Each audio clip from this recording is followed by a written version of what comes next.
ಆಕಾಶವಾಣಿ ಪ್ರದೇಶ ಸಮಾಚಾರ ಓದುತ್ತಿರುವವರು ಆರತಿ ದೇವಶಿಖಾಮಣಿ.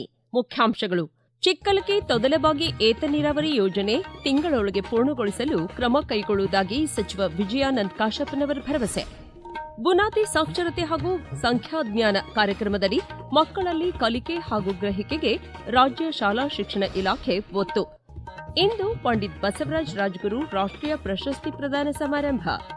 ಬಳ್ಳಾರಿಯಲ್ಲಿ ರಾಜ್ಯ ಮಟ್ಟದ ಪುರುಷರ ಸಬ್ ಜೂನಿಯರ್ ಹಾಕಿ ಪಂದ್ಯಾವಳಿ ಇಂದಿನಿಂದ ಆರಂಭ. ಈಗ ವಾರ್ತೆಗಳ ವಿವರ. ಕಳೆದ 13 ವರ್ಷಗಳಿಂದ ನನೆಗುದಿಗೆ ಬಿದ್ದಿರುವ ಚಿಕ್ಕಲಗಿ ತೊದಲಬಾಗಿ ಏತ ನೀರಾವರಿ ಯೋಜನೆಯನ್ನು 1 ತಿಂಗಳೊಳಗೆ ಪೂರ್ಣಗೊಳಿಸಲು ಕ್ರಮ ಕೈಗೊಳ್ಳುವುದಾಗಿ ಬಾಗಲಕೋಟೆ ಜಿಲ್ಲಾ ಉಸ್ತುವಾರಿ ಸಚಿವ ವಿಜಯಾನಂದ ಕಾಶಪ್ಪನವರ್ ಭರವಸೆ ನೀಡಿದ್ದಾರೆ. ಚಿಕ್ಕಲಗಿ ಕ್ರಾಸ್ನಲ್ಲಿ ಯೋಜನೆಗಾಗಿ ರೈತರು ನಡೆಸುತ್ತಿದ್ದ ಧರಣಿ ಸ್ಥಳಕ್ಕೆ ಭೇಟಿ ನೀಡಿದ ಅವರು ರೈತರ ಸಮಸ್ಯೆಗಳನ್ನು ಆಲಿಸಿದರು. ನಂತರ ಕಾಮಗಾರಿಯನ್ನು ತ್ವರಿತವಾಗಿ ಪೂರ್ಣಗೊಳಿಸುವಂತೆ ಅಧಿಕಾರಿಗಳಿಗೆ ಸೂಚಿಸಿದರು. ಯೋಜನೆ ಪೂರ್ಣಗೊಳಿಸುವ ಭರವಸೆ ಹಿನ್ನೆಲೆಯಲ್ಲಿ ಧರಣಿಯನ್ನು ಅಂತ್ಯಗೊಳಿಸುವಂತೆ ರೈತರಲ್ಲಿ ಮನವಿ ಮಾಡಿದರು. ಇದೇ ವೇಳೆ ಬರ ಪೀಡಿತ ಪ್ರದೇಶಗಳಿಗೆ ಭೇಟಿ ನೀಡಿ ಬೆಳೆಗಳ ಸ್ಥಿತಿಗತಿಯನ್ನು ಪರಿಶೀಲಿಸಲಾಗುವುದು. ರೈತರಿಗೆ ಅನುಕೂಲವಾಗುವಂತೆ ಅಗತ್ಯ ಕ್ರಮ ಕೈಗೊಳ್ಳಲು ಅಧಿಕಾರಿಗಳಿಗೆ ನಿರ್ದೇಶನ ನೀಡುವುದಾಗಿ ಸಚಿವರು ಭರವಸೆ ನೀಡಿದರು.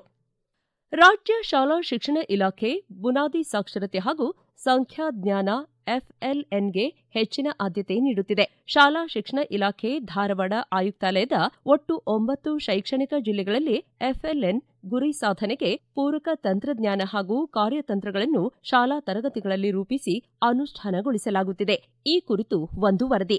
ಧಾರವಾಡ ಸಾರ್ವಜನಿಕ ಶಿಕ್ಷಣ ಆಯುಕ್ತಾಲಯ ಬೆಳಗಾವಿ ವಿಭಾಗದ ಎಲ್ಲ ಶಾಲೆಗಳ 4ರಿಂದ 10ನೇ ತರಗತಿವರೆಗಿನ ಶಾಲಾ ಮಕ್ಕಳು ಓದಿ ಅರ್ಥೈಸುವ ಸಾಮರ್ಥ್ಯ ಹೊಂದಬೇಕು ಹಾಗೂ ಮೂಲಭೂತ ಗಣಿತ ಪ್ರಕ್ರಿಯೆಗಳನ್ನು ಸುಲಭವಾಗಿ ಪರಿಹರಿಸುವ ಜಾಣ್ಮೆ ಹೊಂದಬೇಕು ಎಂಬ ನಿಟ್ಟಿನಲ್ಲಿ ಪೂರಕ ಶೈಕ್ಷಣಿಕ ಕಾರ್ಯತಂತ್ರಗಳನ್ನು ರೂಪಿಸಿದೆ. ಎಫ್ಎಲ್ಎನ್ ಬುನಾದಿ ಸಾಕ್ಷರತೆ ಹಾಗೂ ಸಂಖ್ಯಾಜ್ಞಾನ ಕಾರ್ಯಕ್ರಮದಡಿ ಪೂರಕ ತಾಂತ್ರಿಕತೆ ಹಾಗೂ ಶೈಕ್ಷಣಿಕ ಕಾರ್ಯತಂತ್ರಗಳನ್ನು ಉತ್ತೇಜಿಸಿ ಆ ಮೂಲಕ ಮಕ್ಕಳಲ್ಲಿ ಕಲಿಕೆ ಹಾಗೂ ಗ್ರಹಿಕೆಗೆ ಹೆಚ್ಚಿನ ಒತ್ತು ನೀಡಲಾಗುತ್ತಿದೆ. ಮಕ್ಕಳಿಗೆ ಕನ್ನಡ, ಇಂಗ್ಲಿಷ್ ಹಾಗೂ ಗಣಿತದ ವಿಷಯಗಳನ್ನು ಹಂತ ಹಂತವಾಗಿ ನಿಗದಿತ ವೇಳಾಪಟ್ಟಿಯಲ್ಲಿ ಕಲಿಸುವ ಉದ್ದೇಶವಿರಿಸಲಾಗಿದೆ. ಈ ಕುರಿತು ಪ್ರದೇಶ ಸಮಾಚಾರಕ್ಕಾಗಿ ಹೆಚ್ಚಿನ ಮಾಹಿತಿ ನೀಡಿದ್ದಾರೆ ಸಾರ್ವಜನಿಕ ಶಿಕ್ಷಣ ಇಲಾಖೆ ಧಾರವಾಡ ವಿಭಾಗದ ಹೆಚ್ಚುವರಿ ಆಯುಕ್ತ ಡಾಕ್ಟರ್ ಈಶ್ವರ್ ಉಳ್ಳಾಗಡ್ಡಿ.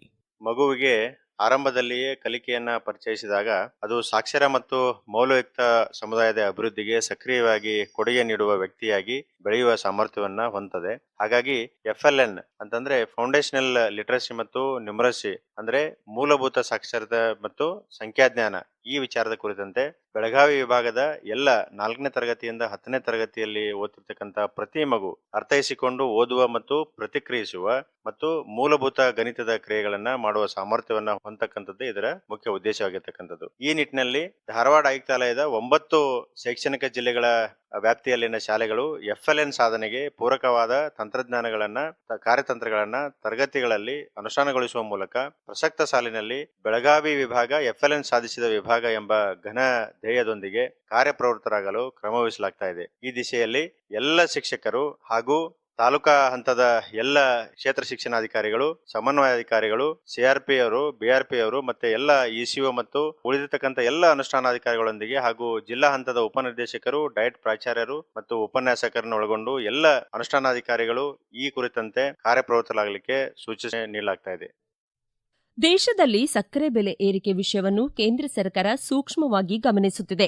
ಲಭ್ಯವಿರುವ ಸಕ್ಕರೆ ದಾಸ್ತಾನನ್ನು ಶೀಘ್ರದಲ್ಲೇ ಮಾರುಕಟ್ಟೆಗೆ ಬಿಡುಗಡೆ ಮಾಡಲಾಗುವುದು ಎಂದು ಕೇಂದ್ರ ಸಚಿವ ಪ್ರಹ್ಲಾದ್ ಜೋಶಿ ಹೇಳಿದ್ದಾರೆ. ಹುಬ್ಬಳ್ಳಿಯಲ್ಲಿ ಸಾರ್ವಜನಿಕರಿಂದ ಅಹವಾಲು ಆಲಿಸಿ ನಂತರ ಮಾತನಾಡಿದ ಅವರು, ಕರ್ನಾಟಕ, ಮಹಾರಾಷ್ಟ್ರ, ಉತ್ತರ ಪ್ರದೇಶದಲ್ಲಿ ಸಕ್ಕರೆಯ ಕೊರತೆ ಇದ್ದು ಈ ಸಂಬಂಧ ರಾಜ್ಯಗಳಿಗೆ ಪತ್ರ ಬರೆದು ಅಗತ್ಯ ಕ್ರಮ ಕೈಗೊಳ್ಳುವಂತೆ ಸೂಚಿಸಲಾಗಿದೆ. ಈಗಾಗಲೇ ಉತ್ತರ ಪ್ರದೇಶ ಮತ್ತು ಮಹಾರಾಷ್ಟ್ರ ಮುಖ್ಯಮಂತ್ರಿಗಳು ತಮ್ಮ ಜೊತೆ ಚರ್ಚೆ ನಡೆಸಿದ್ದಾರೆ ಎಂದು ತಿಳಿಸಿದರು. ಹುಬ್ಬಳ್ಳಿ ಧಾರವಾಡ ಮಹಾನಗರ ಪಾಲಿಕೆಗೆ ರಾಜ್ಯ ಸರ್ಕಾರ 350 ಕೋಟಿ ರೂಪಾಯಿ ಒಟ್ಟಾರೆ ಬಾಕಿ ನೀಡಬೇಕಾಗಿದೆ. ಇಂತಹ ಸಂದರ್ಭದಲ್ಲಿ ಖಾತರಿ ಅನುಷ್ಠಾನ ಸಮಿತಿಗಳು ಹಾಗೂ ಭಾರತ್ ಜೋಡೋ ಯುವ ಸಂಘಗಳಿಗೆ ಅನುದಾನ ನೀಡುವಂತೆ ಸೂಚಿಸಿರುವ ರಾಜ್ಯ ಸರ್ಕಾರದ ಕ್ರಮ ಖಂಡನಾರ್ಹ. ಈ ಸಂಬಂಧ ಮುಖ್ಯಮಂತ್ರಿಗಳಿಗೆ ಪತ್ರ ಬರೆಯಲಾಗುವುದು ಎಂದು ಹೇಳಿದರು.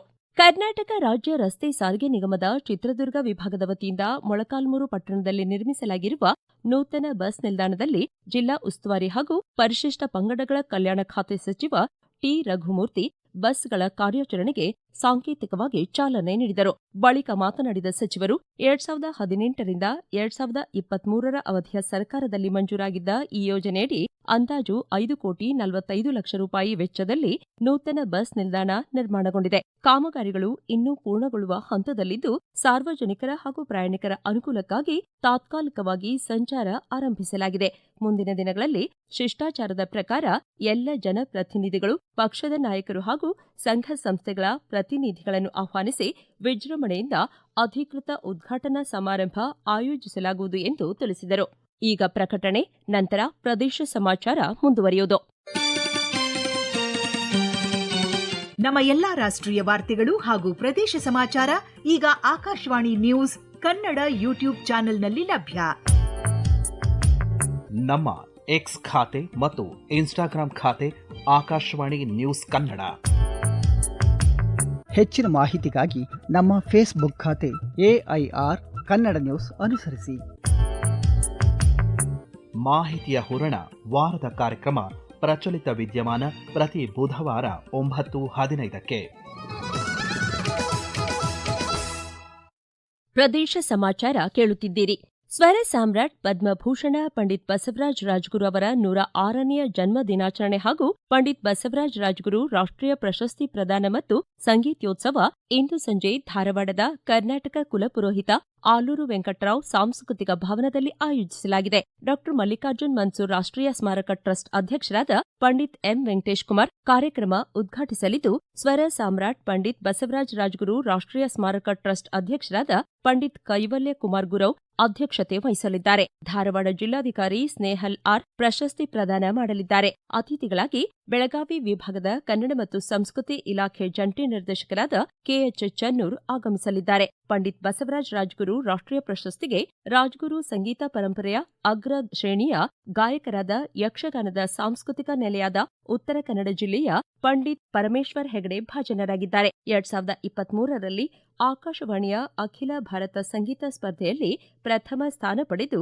ರಾಷ್ಟ್ರಮಟ್ಟದಲ್ಲಿ ಗುರುತಿಸಿಕೊಂಡ ಹಿಂದೂಸ್ತಾನಿ ಶಾಸ್ತ್ರೀಯ ಸಂಗೀತದ ಪ್ರತಿಭಾವಂತ ಯುವ ಗಾಯಕ ಅನಿರುದ್ಧ್ ಐತಾಳ್ ಹಾಗೂ ಮಲೆನಾಡಿನ ಸಾಗರ ತಾಲೂಕು ಹಂಸಗಾರು ಗ್ರಾಮದ ಸರೋದ್ವಾದಕ ಸಚಿನ್ ಹಂಪೆ ಪಂಡಿತ್ ಬಸವರಾಜ ರಾಜಗುರು ರಾಷ್ಟ್ರೀಯ ಯುವ ಪ್ರಶಸ್ತಿಗೆ ಭಾಜನರಾಗಿದ್ದಾರೆ.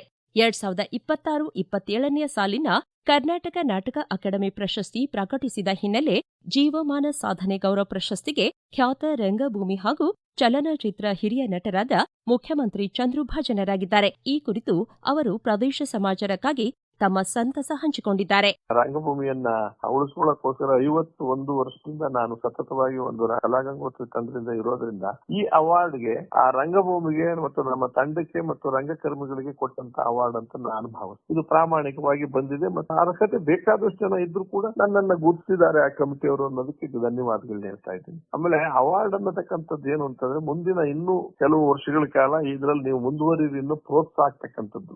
ರಂಗಭೂಮಿಗೆ, ಸಂಗೀತಕ್ಕೆ, ನೃತ್ಯಕ್ಕೆ, ಶಿಲ್ಪಕಲೆಗೆ ಏಜ್ ಬಾರ್ ಅನ್ನೋ ಪ್ರಶ್ನೆ ಇಲ್ಲ. ಹಾಗಾಗಿ ಮುಂದುವರಿಸಲಿ ಅನ್ನೋದು ಒಂದು ಪ್ರೋತ್ಸಾಹ ಇರಬಹುದು. ಆ ದೃಷ್ಟಿಯಿಂದ ಸಂತೋಷ ಆಗಿದೆ. 51 ವರ್ಷದಿಂದ ಬಣ್ಣ ಹಾಕಿದ್ದೀನಿ. ನಿರಂತರವಾಗಿ ನಾನು ಸಿನಿಮಾ ನಟ ಆಗ್ಲಿ, MLA ಆಗ್ಲಿ, ಪಾಪ್ಯುಲರ್ ಆಗ್ಲಿ ತಿರುಗಳು ಮಾಡ್ಕೊಂಡು ಎಲ್ಲೆಲ್ಲೋ ಓಡಾಡ್ತಿದ್ರು ಕೂಡ ತಿಂಗಳು ಒಂದಾದ್ರೂ ನಾಟಕವನ್ನ, ಪ್ರದರ್ಶನವನ್ನ ನಾನು ತಿಳಿದ ಮಟ್ಟಿಗೆ ಅವತ್ತಿನಿಂದ ಇವತ್ತಿನವರೆಗೂ ಮಾಡ್ಕೊಂಡು ಬಂದಿದ್ದೀನಿ. ನಮ್ಮ ತಂಡವನ್ನ ಕಟ್ಟೋದಕ್ಕೆ ನಾನು ಪೂರಕವಾಗಿದ್ದೀನಿ. ಯಾವುದೇ ದುಡ್ಡು ತಗೊಳ್ದೆ ತಂಡ ಉಳಿಲಿ ಮತ್ತು ರಂಗಭೂಮಿ ಉಳಿಲಿ ಅನ್ನೋ ದೃಷ್ಟಿಯಲ್ಲಿ ಆ ಒಂದು ಸಂತೋಷಕ್ಕೆ ಈಗ ಮುಖ್ಯಮಂತ್ರಿ ನಾಟಕ ಮಾಡ್ತಾ ಇದ್ದೀನಿ. ನಾನು ಮಾಡಿದಾಗ 28-29 ವರ್ಷ, ಆದ್ರೆ ಇವತ್ತು ನನಗೆ 74ನೇ ವಯಸ್ಸಲ್ಲಿ ಅರ್ಹತೆ ಇದ್ದೀನಿ, ಅದು ಪಳಗಿದ್ದೀನಿ. ಆದ್ರೆ ಜನಪ್ರಿಯತೆ ಎಷ್ಟು ಮಟ್ಟಿಗೆ ಪಡ್ಕೊಂಡಿದೆ ಅಂದ್ರೆ ಯಾವಾಗ ಹಾಕಿದ್ರು ಹೌಸ್ಫುಲ್ ಹೋಗುತ್ತೆ ಅಂತ ಅಂದಾಗ ಏನೋ ಒಂದ್ ಕಡೆ ನಂದು ಕಾಂಟ್ರಿಬ್ಯೂಷನ್ ಟು ದಿ ಥಿಯೇಟರ್. ರಂಗಭೂಮಿಯಿಂದ ಏನ್ ಮಾಡ್ಬೋದು ಅಂದ್ರೆ ಅರಿವನ್ನು ಮೂಡಿಸ್ತಕ್ಕಂಥದ್ದು, ಭ್ರಷ್ಟಾಚಾರ ಇರ್ತಂಗ್ ನೋಡ್ಕೊಳ್ಳಿ, ಒಳ್ಳೆಯವ್ರನ್ನ ಆಯ್ಕೆ ಮಾಡಿ.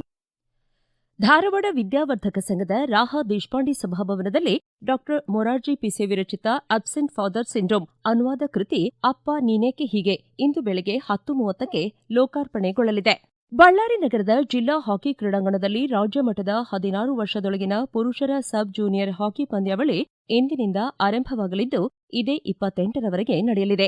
ಒಟ್ಟು 12 ತಂಡಗಳು ಪಾಲ್ಗೊಳ್ಳಲಿವೆ. ಕರ್ನಾಟಕ ಹಾಕಿ ಅಸೋಸಿಯೇಷನ್ ಸಹಕಾರದೊಂದಿಗೆ ಬಳ್ಳಾರಿ ಜಿಲ್ಲಾ ಹಾಕಿ ಅಸೋಸಿಯೇಷನ್ ಆಯೋಜಿಸಿರುವ ಪಂದ್ಯಾವಳಿ ಲೀಗ್ ಕಮ್ ನಾಕೌಟ್ ಮಾದರಿಯಲ್ಲಿಯೇ ನಡೆಯಲಿದೆ. ಕೊನೆಯಲ್ಲಿ ಮತ್ತೊಮ್ಮೆ ಮುಖ್ಯಾಂಶಗಳು. ಚಿಕ್ಕಲಗಿ ತೊದಲಬಾಗಿ ಏತ ನೀರಾವರಿ ಯೋಜನೆ ತಿಂಗಳೊಳಗೆ ಪೂರ್ಣಗೊಳಿಸಲು ಕ್ರಮ ಕೈಗೊಳ್ಳುವುದಾಗಿ ಸಚಿವ ವಿಜಯಾನಂದ ಕಾಶಪ್ಪನವರ್ ಭರವಸೆ.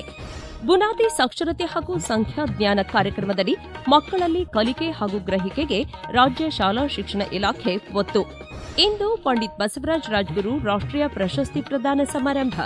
ಬಳ್ಳಾರಿಯಲ್ಲಿ ರಾಜ್ಯಮಟ್ಟದ ಪುರುಷರ ಸಬ್ ಜೂನಿಯರ್ ಹಾಕಿ ಪಂದ್ಯಾವಳಿ ಇಂದಿನಿಂದ ಆರಂಭ. ಇಲ್ಲಿಗೆ ಪ್ರದೇಶ ಸಮಾಚಾರ ಮುಕ್ತಾಯವಾಯಿತು. ನಮ್ಮ ಮುಂದಿನ ರಾಷ್ಟ್ರೀಯ ವಾರ್ತಾ ಪ್ರಸಾರ 7:35 ನಿಮಿಷಕ್ಕೆ.